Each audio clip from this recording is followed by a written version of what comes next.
Hey, welcome to Mad English TV. What is a fable? A fable is a short story that teaches a lesson. Okay, and animals are usually the main characters in the story. Okay, so let's look at an example. We're going to look at a fable called The Goose with the Golden Eggs. Okay, a man and his wife owned a very special goose. Every day the goose would lay a golden egg, which made the couple very rich.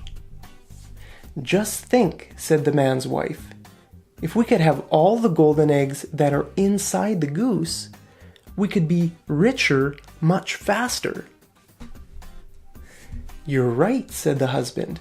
"We wouldn't have to wait for the goose to lay her egg every day."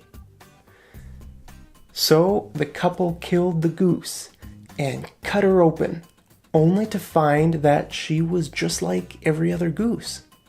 She had no golden eggs inside of her at all. And they had no more golden eggs. Such a sad story.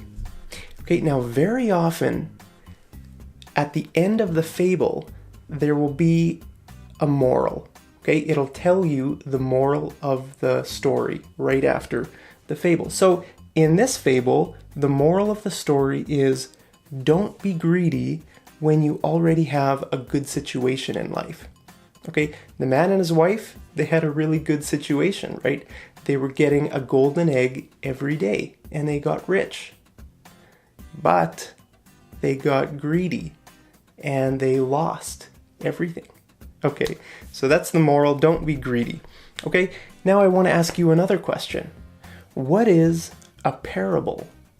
Do you know what a parable is?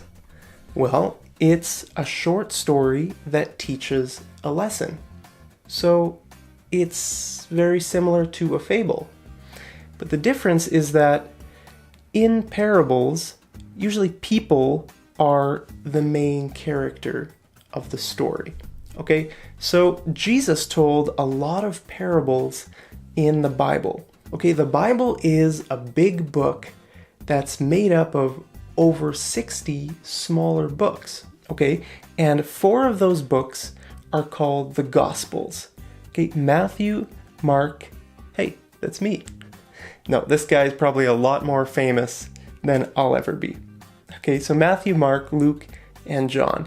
These books are called the Gospels, and they record the life of Jesus, okay? What he did, where he went, what he said. Okay, so all of his parables are in these books here.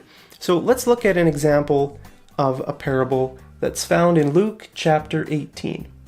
Okay, to some who were confident in their own righteousness and looked down on everyone else, Jesus told this parable. 2 men went up to the temple to pray, one a Pharisee and the other a tax collector. Okay, a Pharisee is a very religious person who everyone respects. And a tax collector is someone who takes taxes from people. So everyone hates them. Okay? The Pharisee stood up and prayed about himself. "God, I thank you that I'm not like other men, robbers, evildoers, adulterers, or even like this tax collector. I fast twice a week and give 1/10 of all I get." But the tax collector stood at a distance. He would not even look up to heaven. But he beat his breast and said, "God, have mercy on me, a sinner." I tell you that this man, rather than the other, went home justified before God. For everyone who exalts himself will be humbled, and he who humbles himself will be exalted. Okay, time for homework. I want you to tell me about a fable or parable in your culture. Okay, post it right down there, and I'll see you over in the next episode of Mad English TV. Take care.